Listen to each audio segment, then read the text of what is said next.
Kolkata night রাইডার্সকে play অফে qualify করার জন্য আজকের ম্যাচে দিল্লি ক্যাপিটালসের বিপক্ষে কত রানে জিততে হবে, রান তাড়া করলে কত ওভারে চেস করতে হবে, সব কিছুর ইনফরমেশন এই ভিডিওতে তোমাদেরকে জানিয়ে দেবো। তো ভিডিওকে লাস্ট অব্দি দেখতে থাকো, আর চ্যানেল নতুন হয়ে থাকলে চ্যানেলটিকে ফলো আর সাবস্ক্রাইব করে দেবে এবং লাইক শেয়ারও করে দেবে। তো চলো ভিডিওটাকে শুরু করি। আজকে দিল্লি ক্যাপিটালস ও কলকাতা নাইট রাইডার্সের মধ্যে ম্যাচ আছে এবং কালকে ম্যাচ হলো পাঞ্জাব কিংস ও লখনৌ সুপার জায়ান্টসের মধ্যে, এবং পাঞ্জাব কিংস পরপর 6টা ম্যাচ হারার পর তারা জয় পেয়ে গিয়েছে এবং 15 পয়েন্ট নিয়ে নিয়েছে পয়েন্টস টেবলে, এবং 0.30 এখন তাদের প্লাস পয়েন্ট আছে বন্ধুরা। এবং কলকাতা নাইট রাইডার্সের খুব একটা প্লাস পয়েন্ট নেই এবং কলকাতা নাইট রাইডার্স তাই জন্যই অনেক বড় সমস্যার মধ্যে পড়েছে। তো আজকে দুটো ম্যাচ আছে, একটা আছে রাজস্থান রয়্যালস ও মুম্বাই ইন্ডিয়ান্সের মধ্যে, এবং এই ম্যাচটাতে মুম্বাই ইন্ডিয়ান্সকে কিন্তু জিততে হবে কলকাতা নাইট রাইডার্সকে যদি কোয়ালিফাই করতে হয়। তাহলে বন্ধুরা যদি এই ম্যাচটাতে মুম্বাই ইন্ডিয়ান্স জেতে এবং রাজস্থান রয়্যালস হেরে যায়, তাহলেই কিন্তু কলকাতা নাইট রাইডার্সের জন্য এই যে সিচুয়েশনটা এখন তৈরি হয়ে আছে সেই সিচুয়েশনটা কাজে দেবে বন্ধুরা।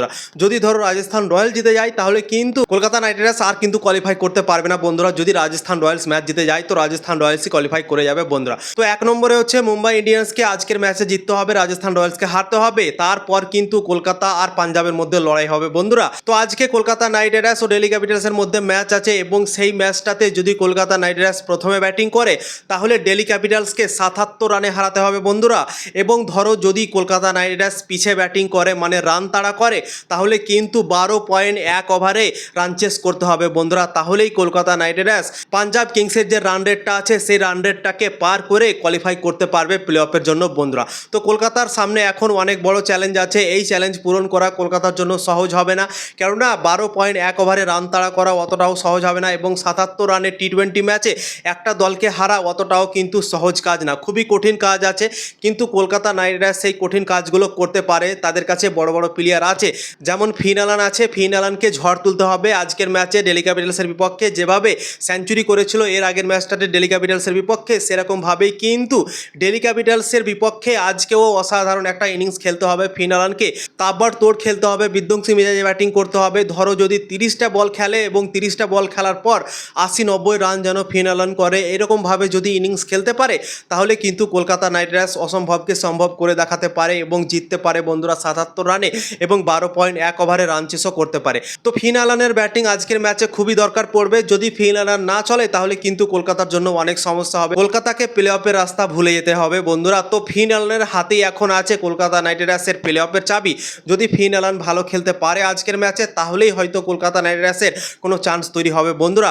আরও দুটো প্লেয়ার আছে, সেই দুটো প্লেয়ারও যদি ভালো ক্রিকেট খেলতে পারে তাহলে কিন্তু কলকাতার দল যে কন্ডিশন এখন কলকাতার সামনে আছে সেই কন্ডিশনটা পার করতে পারে বন্ধুরা। একটা হচ্ছে রিঙ্কু সিং আর একটা হচ্ছে রহমান পাওয়াল। ক্যামরন গ্রিনকেও তোমরা ধরতে পারো, কি ক্যামরন গ্রিনও বড় বড় শট মেরে বড় বড় রান করতে পারে, রহমান পাওয়ালের হাতেও অনেক বড় বড় শট আছে, রিঙ্কু সিংয়ের হাতেও অনেক বড় বড় শট আছে। তো এই প্লেয়ারগুলো যদি তাবড়তোড় খেলতে থাকে, শুরু থেকেই অ্যাটাকিং ক্রিকেট খেলতে থাকে, তাহলে কিন্তু সম্ভব আছে বন্ধুরা।